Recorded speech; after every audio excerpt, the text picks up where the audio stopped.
welcome back to Through the Mirror Dimly. My name is Daniel Schaefer, and with me again today is Eric Blizzard. Hey Daniel, how's it Hey, going? buddy. It's going. How are you? Pretty good. That's good. Today we are continuing our discussion on Colossians. We are in chapter 3, and we'll be going through verse 5 through 17, or at least reading through it, and then just seeing what's all in there and how hard it is to live this out. So, Very. all right, I'm going to go ahead and read it, and then we can jump All right. in. Therefore, treat the parts of your earthly body as dead to sexual immorality, impurity, passion, evil desire, and greed, which amounts to idolatry. For it is because of these things that the wrath of God is coming upon the sons of disobedience. And in them you also once walked when you were living in them. But now you also rid yourselves of all of them: anger, wrath, malice, slander, and obscene speech from your mouth. Do not lie to one another, since you stripped off the old self with its practices, and have put on the new self, which is being renewed to a true knowledge according to the image of the one who created it. A renewal in which there is no distinction between Greek and Jew, circumcised and uncircumcised, barbarian, Scythian, slave, and free, but Christ is all and in all. So, as those who have been chosen of God, holy and beloved, put on a heart of compassion, kindness, humility, gentleness, and patience, bearing with one another and forgiving each other. Whoever has a complaint against anyone, just as the Lord forgave you, so must you do also. In addition to all these things, put on love, which is the perfect bond of unity. Let the peace of Christ, to which you are indeed called in one body, rule in your hearts, and be thankful. Let the word of Christ richly dwell within you, with all wisdom, teaching and admonishing one another with psalms, hymns, and spiritual songs, singing with thankfulness in your hearts to God. Whatever you do, in word or deed, do everything in the name of the Lord Jesus, giving thanks through him to God the Father.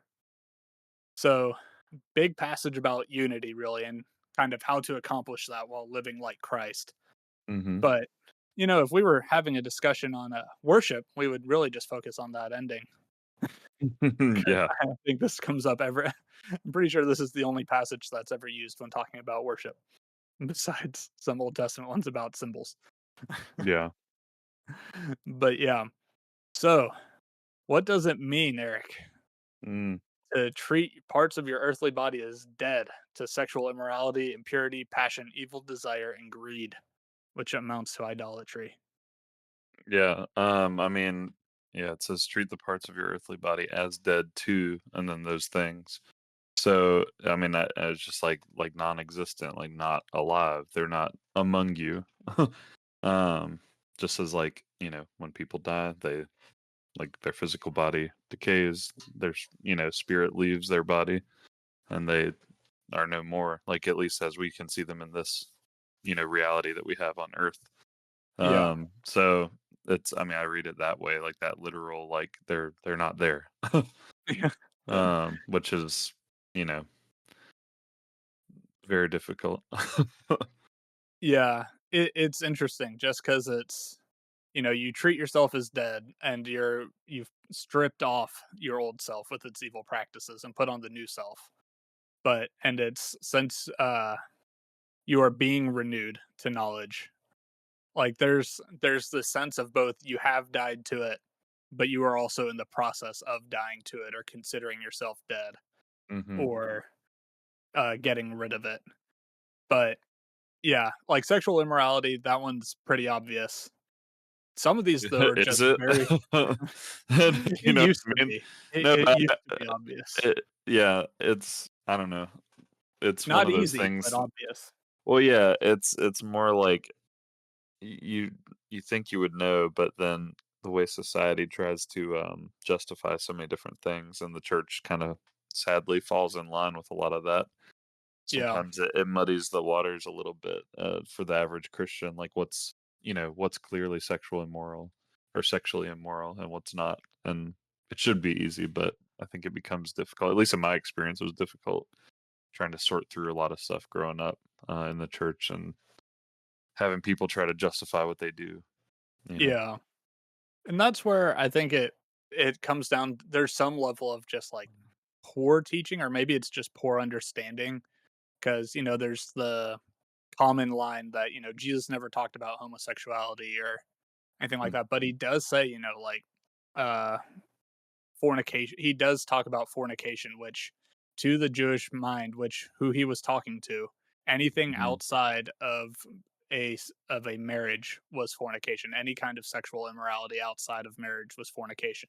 And if Which marriage was between a man and a woman, then that kinda right. tells you. So Yeah. it's a broad term that encompasses a lot of different stuff because there was really only one area that was meant to have true pure sexual uh encounters, and that's just marriage between a man and a woman. So, it's one of those where I mean, I've heard that from people at church too, where, well, Jesus doesn't address it specifically, but he talks about, marriage is between a man and a woman. But it's like he does talk about sexual immorality and fornication, which to the audience would have actually addressed that pretty well because they would have all understood it as Yeah. that. Yep, But but we love to say, "Well, that was to them," and, like, we have a different context now, so I don't know if that and it's like, "No, that's not right, it's not what we should be doing." right. I had an interesting, this is kind of an I guess most epiphanies that should be obvious are, like, pretty embarrassing because 'cause you're like, "I feel like I should have known that," but, like, sometimes it just clicks in a different way, so maybe Yeah, that shouldn't be embarrassing, it's just like, whatever. I get yeah, something now. yeah, But listen to, I think I mentioned this before, but I've been listening through C.S. Lewis's writings and, yeah. on Mere Christianity right now, and he was talking, a whole section on sexual immorality, and I never even thought about this, like, the word perverted, like, to pervert something is to change it from what it was intended. Mm, And we look at it when you hear, like, somebody call, like, a guy, like, "Oh, you pervert, you're obsessed with sex," or whatever, and it's like, no, that's not, like, perverted, that's, like, the typical desire that a man has to kind of overcome, but, like, what's perverted is changing what God's intention was of sex and the design of it to fit our, like, impurities and our, like, desires and passions, and so that's where I'm like, it kinda clicked. I was like, "Oh, yeah, like, sexual immorality or sexual impurity or perversion is changing stuff up to fit what we want," like, right. essentially, and it was like, "Oh, man," I don't know why, like, just that word, you know, redefining it was kinda like, "Oh, yeah." It's it's less about, like, just wanting it really badly if you're a guy and more about, like, morphing it into something that it's not or that wasn't supposed to be, if that makes Or sense. desiring it in a way that it's not intended. Yeah, exactly. Well, either way, the intent is the key, is, like, made for, true intimacy, like, sex was a Right. gift from God for man and wife to enjoy and be, Yep. with each other, and so that's the redefining, like, you gotta go back to that to look at where it was intended, and then anything other than that is a perversion. So it's Right. like that kinda, like, I don't know, just put it in a new light for me of understanding some of that stuff. No, I think that's a good epiphany to have into voice because yeah, it's a change and generally a twisting of, or at least like that's what it sounds like in my head, like Mhm. Yeah, you twisting is a you good word. yeah, a twisting of what was good in a way that it was never intended to be, and that is generally like harmful or despicable. And so yeah, it's not perverted to want sex in marriage, Yeah. but then when you twist that desire outside of it, it can be that Mhm. is that is a perversion of what it was supposed to be. Yeah. But it's not the only thing in this list. There's then the general impurity, passion, evil desire, and greed, which amounts to idolatry. And so that's a very general, like, hey, it kind of makes me think of, is it, where is it? Is it in Philippians where it's, like, think about whatever is pure and honorable, like on these, like, dwell on these things? Yeah. It's like the opposite of that. And so, he has the 2 lists here as dead to sexual immorality, impurity, passion, evil desire, and greed. But then it's, you put on the new self, which is compassion, kindness, humility, gentleness, and patience. Yeah. And so these kind of all, in some way, like, they don't all correspond one to one. Patience and greed actually kind of do. But, it's you're chosen to be holy, set apart, and these things, like, you do not have any room for them. Anger, wrath, malice, slander, and obscene speech. Yeah. This is a long I list of know, things. it's a lot of things, and even, like, evil desires, it's like, what does that even mean? It's like, like, most people don't think they sit and desire evil, but it's, like, evil in the sense of truth, not what you think evil is. Like, Yeah, that's the hard part. I'm curious, like, how that's translated in other things. Let's see if Yeah, this like will what the pull up Greek or not. would be or something, yeah. Yeah, evil desire just seems to be the the is what it is. So, Yeah. whatever Well, yeah, evil but you know what I desires mean? Like, mean, who like, like, all evil desires. you don't think somebody just sits there and is like, "I can't wait to do evil things," or like, "I desire evil." Like, it just seems like one that you wouldn't have to worry about, but Yeah, I I guess imagine it's I mean, but I guess you can justify, like, some levels of things that you're like, "That's wrong," because like, the lexicon says it's being socially or morally reprehensible, but of human characteristics, actions, emotions, plans. So, it's like you can like, all of us do this. We have some level of I want to do something wrong, and we entertain it. And but you're supposed to just put that away. Whether it's just getting back at somebody, it's just holding a grudge, all the way to like I want to, I don't know, like I like you have a lustful thought and you want to give into it, or you even just like entertain it for a while because you know that there's a part of you that wants it. yeah, Or and so you're supposed to put away all of these desires, like or even take the the thought captive desire of and you're it. Yeah, not. Yeah. I think taking the thought captive's a good way of talking about it because it's any of these desires we're supposed to It's put when away. you let your mind run and you kinda lean into the desire that it becomes where you're desiring evil because you know it's bad, like, especially if it's a transgression, like something you know is wrong. Yeah, that makes Yeah, sense. And yeah, all of those come down you kept saying the phrase "I want," and it that sticks out to me. It all of those are "I want." yeah, Like, impurity, sexual immorality, passion, like, all these things are. And I think this is where the world gets them mixed up, and a lot of people, unfortunately, in the church, is like these are like basic like desires, like people just like sexual pleasure, like that's a normal thing, and like people are just trying to do what's like natural, and it's like no, like it's this like level of like greed that the last one, greed, which leads to or amounts to idolatry.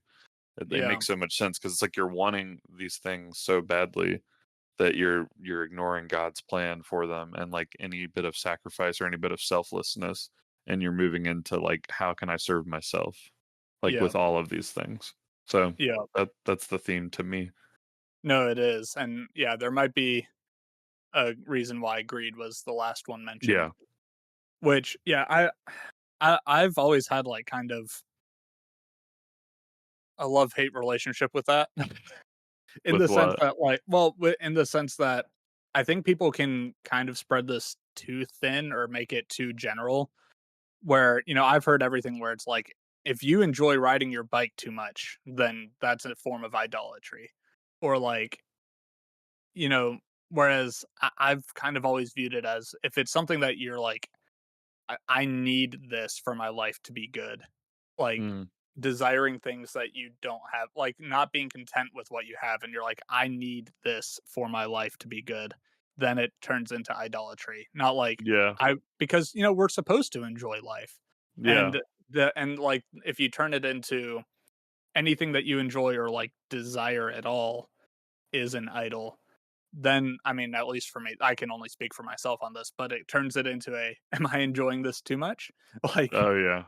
like, at what and then it's hard to really actually enjoy life the way that I think God intended Yeah, I to. yeah, that I don't know if I spoke correctly about that, but like I think it comes down to like it's like, is money a thing that you need to live? Yes.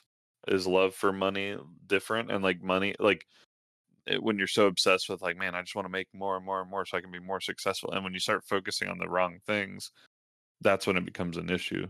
Like Yeah, it's a good thing. Like if for you as a father of soon to be two, well, father of two, yeah, husband, it's like you want money to like help keep your family safe and a roof over your head, and like it's necessary. But if you were to start like gambling and like just focusing so much on success and like the status that money brings, and that's where it becomes like an idol. And so it's like a good thing, but you're using it for your heart with it is, you know, going too far. And then also we spend money on the things that we actually like care about and value.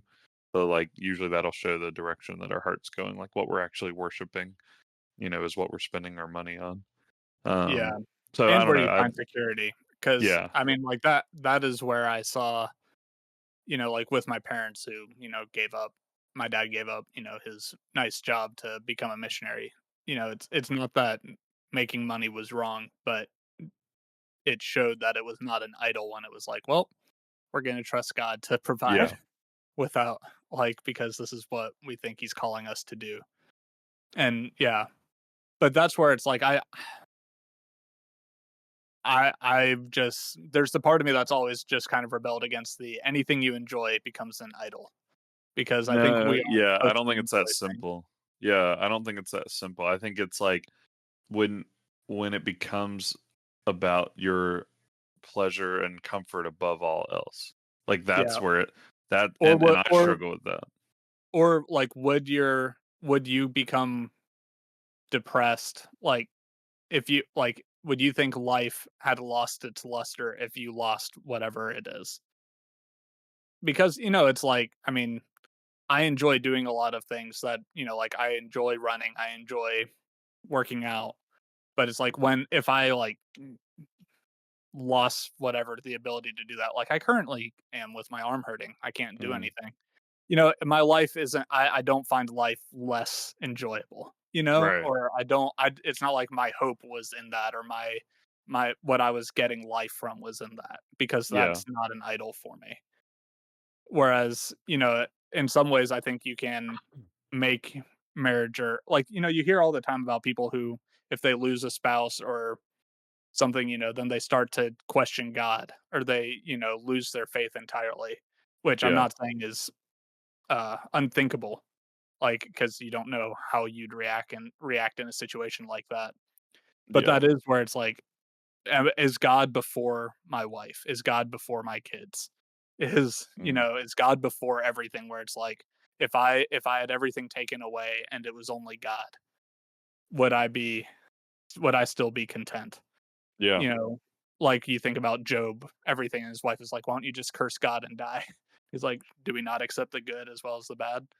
Mm, Uh, I think that's generally my litmus test for it, and, I mean, on a lot of things, I just go, "I hope so. God, let that be the case." yeah, I I mean, hope it well never has to be tested, but let it be. think about like I think about something like watching TV. That by itself, if you and your wife like to watch TV together as like a hobby, or like you have a show you like, Yeah. that in itself is not, I don't think, is bad.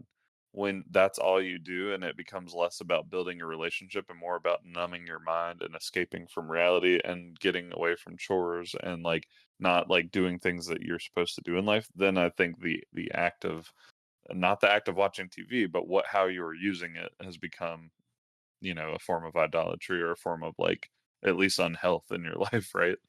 Yeah, no, Um I can agree with that too. that I guess that's where I'm like that's where I how I look at most of them. It's like the thing itself isn't initially bad. It's like God gave us that thing to enjoy. It's the like using it for the wrong purposes and then becoming greedy with it that is what makes it, like here saying, that's what leads to, or amounts to idolatry. Yeah. So No, I think that's a good way of putting it too, because it's things that, yeah, things that also that you find your comfort and contentedness in, yeah, that aren't, yeah. like But above the God or yeah, like right, instead of. Yeah. right, and if it starts pulling you away from time with God because you'd rather do that than spend, Hmm. like, any time thinking about, talking about, worshiping God, that that's a sign that you need to reevaluate priorities. Hmm. Um, and then the hard one in that is, I mean, like, I mean, these are all hard, but just the general impurity, like, because, there's, especially in the world, it's okay, so what's the level of impurity that's allowed? Like, how pure do you have to be? And then if you try to be too pure, you can get into legalism, though I guess that's really more if you're putting that on other people than on yourself. But Yeah. I mean, yeah, we're supposed to be pure. We're supposed to be holy as our Well, Father is holy. yeah, legalism, I feel like comes in when you're saying, "Look how pure I am. I have earned this like status that makes me better than." Like, I feel like it's more like we kind of talked about it in an earlier episode about in Colossians about like I think he went into talking about like that kind of posture of like holding oneself above others because of the rules that they're following and like you know the kind of like religious standing they have. Like Yeah, that definitely is different than being like transformed or renewed and trying to lay your life down and like follow Christ. yeah, um, yeah, yeah. But it's just an interesting question because even watching, like, the shows that are out there for kids, like like there are adult jokes that are hidden in there that kids may or may not, well, probably won't get, hopefully won't get. But you just kind of start to realize how comfortable you can become with various levels of impurity and what you take in. And it's like if I'm supposed to consider myself dead to impurity, does like and if I'm supposed to think about what is pure, lovely, holy, then that cuts out a lot of things, yeah, you know? yeah. Instead And of it's not, focusing on what not to do, you're focused on what to do, and then that's eliminating a lot of things. yeah. Yeah, that And makes it's not that sense. you can get away from everything in the world because then you'd have to be separate from the world. Yeah, But like that's a line that uh, I think we've blurred far too much, and that we're, as in general as Christianity has gotten way too comfortable with just living in impurity because it's like what Jesus says: a little leaven leavens the whole lump. Whatever if you allow enough of it, then it starts to really change your view. You're being renewed in what the culture wants, and you're yeah, not being renewed in Christ because your mind isn't set on what's pure. It's set on, oh, well, that's a funny joke. Yeah, it's really dirty, but it's funny. But then kind of your view of what's funny has shifted, even mm, just, from that. I don't yeah. know. It's a hard one. That one's one of the tougher ones for me is humor. So I think Yeah. I find so much connection with people through humor, and it's like, man, like you want to be able to like laugh at things, but yeah, you do have to take seriously like what you're letting in your head, and obviously then what's coming out of your mouth. Um, and is it encouraging and building up and leading towards righteousness? And that is very tough. Yeah. And I mean, not to sound too puritanical, but I do think, and I mean, I've noticed this in my life, both when I was younger and more recently, the less that you surround yourself with kind of like the dirtier side of joking and humor, it stops being as funny in the moment. Like, it's not that it's Yeah, never funny, it's kind of but low hanging fruit. it's low hanging fruit, but it's also, it's just like if you're not around it that often, you hear it, and then all of a sudden you just like go, "Oh, that is kind of disgusting." Yeah, you're Like, like, oh, yeah, yeah, it's just really interesting how you can slowly slide into it where you can almost buy into the lie. And I think that this is a pretty prevalent lie in our society, especially these days, that the to be funny, you have to be vulgar. Like, mm, everything has become more and more vulgar over the last, decade, 15 years, in my yeah, opinion. Even if you just watch old shows, like, there's plenty of kind of grossness or underhanded humor, but it's just become increasingly, like, in your face, obvious, and vulgar. And that yeah, slide has been, just kinda slow, but then, like, I've noticed that in my life too, where the older I got, it's just kinda seeped in around, and stuff that I would have found vulgar before like is, repulsive or it's just yeah, kind of regular. But then, you kinda pull yourself out of it, which for me has kind of been partly on purpose and partly just having a kid, we don't watch as much stuff. And so you just naturally, are exposed to it less. And then it just kind of takes you by surprise when there's like, "Oh, wow, that is like that what I would have found that funny at some point, but my first reaction is not to laugh anymore." And it's just like, "Oh, that's kinda gross." And Yeah. it's just interesting how that works with renewing your mind, where, like, the Uh, more that you do focus on what's holy and pure, the more like, more shocking it can be, if that let makes me sense. yeah, let me ask you this. What do you think, like, okay, so say that's like a you feel so say that's happening to your, like, change in humor is an example of renewing of your mind. Yeah, That's the spirit working on your mind and convicting you. yeah. And then obviously, like, informing what you say, how you respond. What do you think our responsibility is as believers and as Christ followers, especially with fellow Christ followers? And then maybe we'll do two different questions. You know, what do you think our responsibility is for fellow Christians and then for non-believers? To like how to handle when that stuff's happening. Do you think like we say something? Do you think it's contextual and it just depends on what's happening? Is it only when you're called upon? Is it like, you know, is it modeled behavior and you just try to live that way and see if people follow? Is that your responsibility? Like what do you think our responsibility is to, kind of pass that kind of thinking on, if that makes sense? Yeah. No, it does. I think it does depend on the situation and Yeah. knowing kind of your place and where you are. If you're, like, say, a leader, in a in any situation, then I think you have the responsibility Mhm. to kind of set that tone. Right.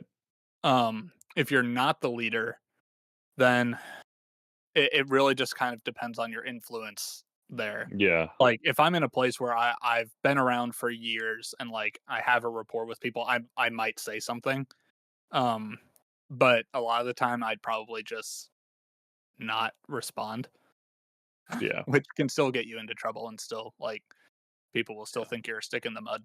But, Right. I mean, one example is I remember this from when I was, 15, I think. I mean, and this was, I was very good about I didn't curse, I didn't, tell much in the way of dirty jokes when I was, 15. I slowly let that change, and I regret that at this point. But I remember being on the Coastal Junior Golf Tour. I was not a good golfer. I was routinely the bottom 3 on this thing. But I was playing with this one group of people one week, and about halfway through, one of the guys was like, "You don't cuss, do you?" And I'm like, "No." And he's like, "You know what? I'm not gonna cuss the rest of the time either." Yeah. And he didn't, because it has become so commonplace that even just by not doing it, you people become aware of it because it is kind of odd. And I mean, that was, 20 years ago. Yeah. That was the same with another group of friends of mine where, my neighbor who would come to church with me, uh, n n he would, not cuss around me or even, tell other people to shut up, and they're like, "What? You cuss all the time elsewhere." And it's Yeah. like, it's not necessarily that you will change their heart, but it is a way that is distinct from the world. And it's one of the reasons that I just, like, hate that uh Like, fell let into that myself, yeah, before. fell Yeah. into that for so long because, 1, it is so hard to get back out of. It is Mhm. so hard. Like, once you become accustomed to it, it takes a lot of a lot of work. James talks about the tongue like it's a restless evil, Yeah. or I guess that might be Proverbs, but, James talks about it, it's, consuming fire, or it's like the rudder of a ship, it's small, but it determines the direction. Like, if you could control your tongue, then you can control Right. your body, but who can control the tongue? And Well, and then it gets so complicated because, like, I joked with you yesterday, I think you said, like, I don't know, crap or something or freak instead I of said the freaking. Yeah. yeah, and it's like so, okay, that's replacing what we would when we would say, like, the F word, and I'm not trying to, like, throw you under the bus, No, I'm just so say we fix the tongue, we're not saying curse words as society recognizes them, because, like, you say, a word in the UK and it's nothing, but then you say it here and it's like, "Oh my gosh, like, I can't believe you said that." So it is a little bit societal and, like, you know, sure. like, words matter differently or are held to a different standard in different places and have, like, different meanings. So, like, say you replace it with something else, have we fixed the issue, or is that like, do we need to get to where we're not even, like, using a replacement for the word? Or, like, I don't know. That's where I always get confused is yes, Well, control the tongue so it's not lying and slandering and hurting people, but you know, yeah, I think that's where I always struggle.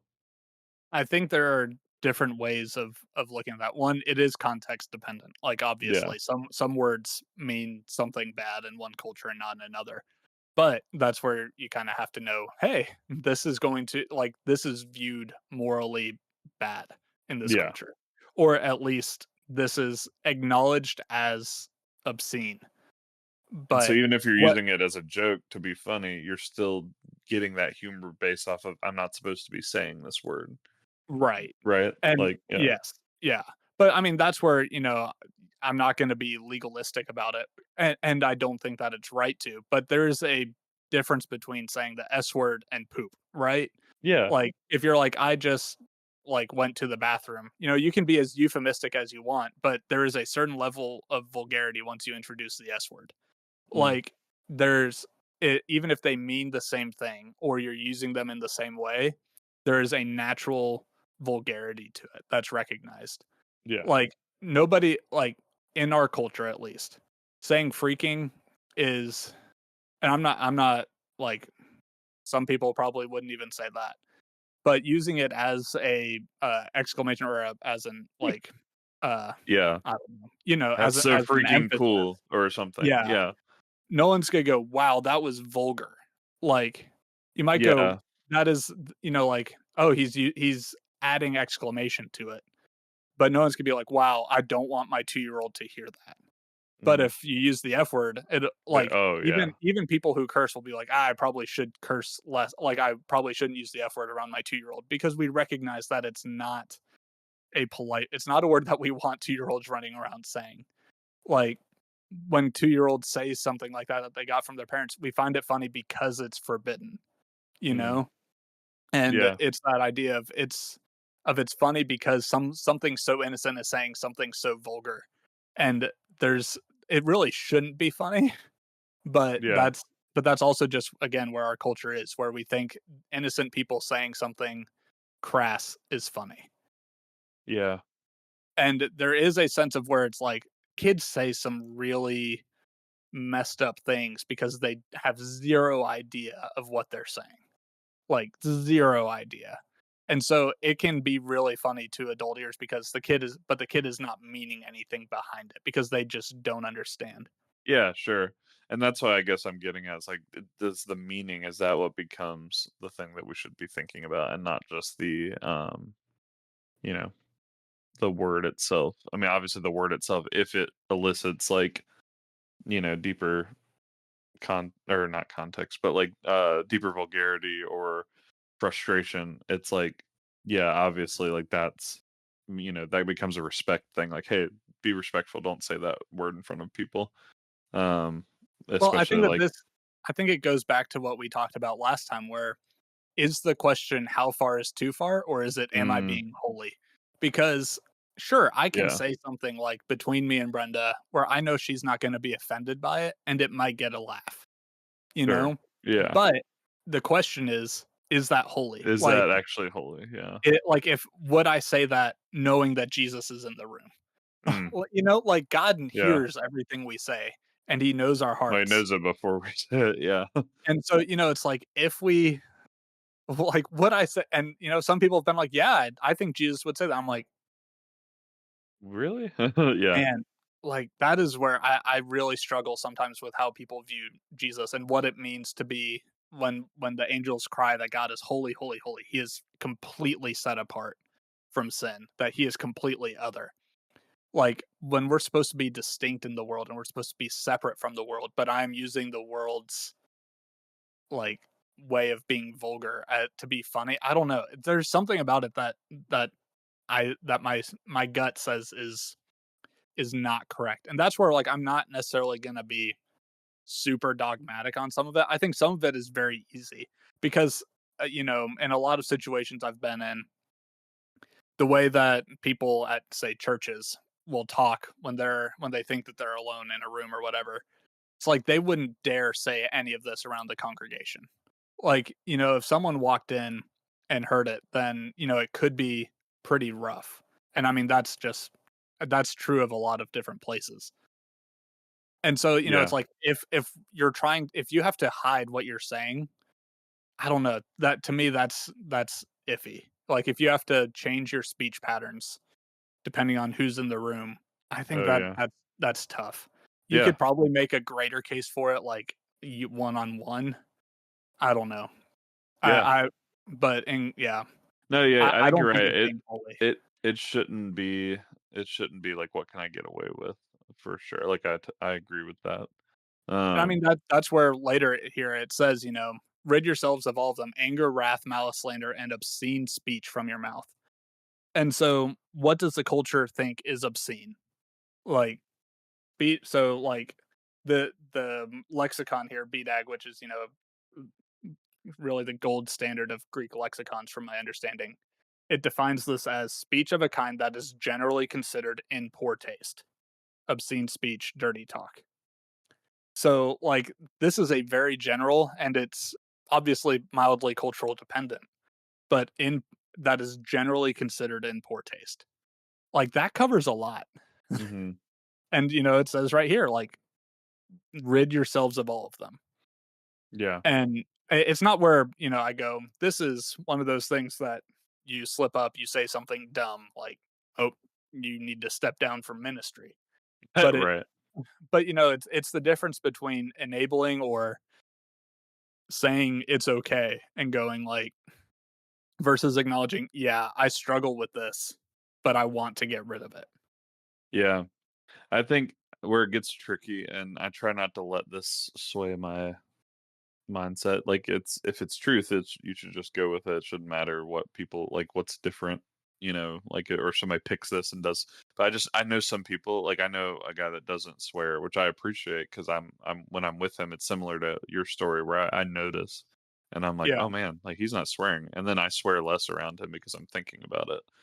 And yeah, and so that's really great. He's leading by example. He's modeling behavior. He has never told me, "Hey, can you not swear?" He's never said, "Hey, I don't, and I'm better than you." He's never said anything like that. I don't think that's his heart or posture, which is great. yeah, Um, and so I think what's interesting though is the same friend, like not, we all do different things, but he like doesn't sure. swear, but then he tells like sexual jokes and like so then I'm like, okay, well you've got like one thing down, but then you're doing this. So it's like I tend to kind of then go into like, well, if he, this friend doesn't do this, but if he were to take a holier than thou approach, then I would point out, well, hey, you're doing you might not be swearing, but then you're saying this, which is also dirty and leading my mind to wonder on certain things.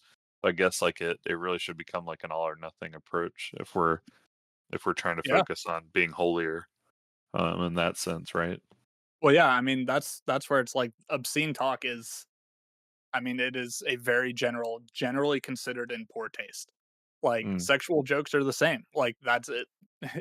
Would you say in a mixed room of different ages that those would be generally considered in poor taste? yeah, Yeah. Like, if you just especially in the church, like, if you got up on stage and you just started talking, telling dirty jokes and cussing, do you think the room would react well? yeah, definitely not. And so but people like shock value, and there's this reaction to what people view as legalism, and so there's been this, like, pushback to where, like, pastors who try to make a name for themselves as the pastor who curses, and it's like, that's not that's just trying to be cool. That's not trying to be Yeah, holy. mm, that's And good. so yeah, it's like the reaction shouldn't be like, "Oh, well, you got this part down, but you tell this, so I'm gonna do this other one." Like, it's man, we need to push each other to be holy. Yeah, And it's again, it's not I don't think that it's a I'm holier than you, look how good I am at it. Like that if that's at all how I'm coming across, that's not at all what I no, think. no, no, no, I don't think that. 'Cause like Um, I have like that's where I think there was a part of me that did take pride up until I allowed myself to start cursing, when I was probably 20, that, took some pride in the fact that I never did. mm, But then, it's and like yeah, I've been there and I've also been like, this this is not good. I think And it's you okay though it's not I've heard it redefined as it's not pride. It's there's a level of, like, I think you should be, have some, like, admiration or some, like, not even pride's different, but, like, you should be able to, like, be confident or appreciate, like, "Man, this is a really hard thing to do in our culture, and through the grace of God and through the power of the Holy Spirit, I've been able to do it, and it's been great, for my life." yeah, Like, no, I think that's okay to think, you know? I think that's closer to where I am now. I'd say then it was a little more pride. Like, Oh, yeah. I've never like, the "I've never cursed" kind of thing. Yeah, no, Part of that's that definitely yeah, yeah, and I think but that's I'm good to acknowledge and to, you know, like, to yeah, try to weed that out, but I guess what I'm saying is, like, I think we forget that, like, we can when we overcome a struggle or we're, like, actually, you know, doing good, like, I think we can be happy with that work that's yeah, being done in our life. yeah. And I agree 100%. Yeah. And I mean, Paul talks about, taking pride in stuff he's done, but not him, it's Christ. Like, as long as you recognize that the source of your ability is Christ and the Holy Spirit working in you, then it's good to, recognize I am proud that I am following God, but it Yeah. is by his power. Yeah, exactly, you're still giving him credit and saying, "I'm just glad that I'm, being used this way," and that, I think you can we talked about this the other day, like, if you're struggling with sexual sin and you have a win one day, like, be happy about that. Be like, Yeah. "Man, this was really hard. God gave me a way out, and I actually, like, took the steps I needed to do it." Like, it still required action on your part. Yeah. So, like, it's okay to now bragging and being like, "Look how holy I am." That's when it goes into self-righteousness and, pride. Yeah. But yeah. And the other thing with this is it's like, look at the list that obscene speech is included in. Anger. Nobody would be super tolerant of someone who just has, just lashes out at people constantly. Mm. Wrath, malice, slander. Like no one's like, a little bit of slander's okay if they recognize what it is. Right. Like no one goes, well, that's just, that's okay. But obscene speech is where it's like it's so prevalent in our culture, and it's become kind of a cool Christian thing that it's become this almost mark of like, I'm not one of those Christians, you know? Oh, Like, yeah. you're almost it almost becomes a like, if you try to not be obscene, whether sexual jokes or cursing or whatever, then you become one of those Christians. Like, oh, one of the I don't know. Yeah. I'm No, I get what you're saying. But that's the thing the is goody is two shoes. we all know people like that though. Like I feel like I have I feel like there have been times in my life where I've met people that have that like almost like chip on their shoulder and it's like that's unattractive. Like that's not the way that I don't think that's the way that Jesus wants us to portray those things or live that way. It's not it's not in a sense of like I'm better than you. And I've seen people carry themselves that way. Um, so it's like now great that they're doing that, but it should be an encouraging thing and like, when it is modeled behavior and then people ask you like curious like I wish we were more curious, I wish we would like ask people like, "Hey, why don't you cuss? I noticed that." Like, "Oh, well, thanks for asking. Yeah, I just, it's something that I've worked out and it's a conviction I have. I just don't think it's appropriate." Okay, cool. Like that's all it is. Like that would be so much easier than like, "Why don't you cuss? You think you're better than me?" you know? Right. Which that side of it isn't great either. That comes from insecurity where people obviously are, feeling uncomfortable that somebody around them is, able to conquer something that they're not. And then they project and, get angry. Right. Um, And that's where okay, I'm not gonna say that there is not, because as I said, like, I probably had some level of pride in it before, yeah. but ho there is the part of me that goes just knowing the conversations that I have had about times where, like, there was probably a look of disapproval on my face when someone made a joke that was in really poor taste. Yeah. Like, But that I people think yeah. but that where, like, it's not that I thought that I was better than them, but where I went, "That is just disgusting, and I'm not going to be a part of this." Yeah. Like, I think but it that's is fine. but that's where it's interpreted as, "Do you think you're better?" Like, do you think like, why do Mm, you think that you're better for, like, not taking part in that? Or Yeah. it's like how much of that pride is I think you're looking down on me because you're not taking part in what I'm doing, Mm. versus how many times is it somebody who's being like, "Yeah, I'm better than all of you because I don't do this." Yeah. I just know for myself when I have struggles of like, and someone else, is not giving into those same ones, it's easy for me to interpret that as them thinking that they're better than me, you know? Yeah.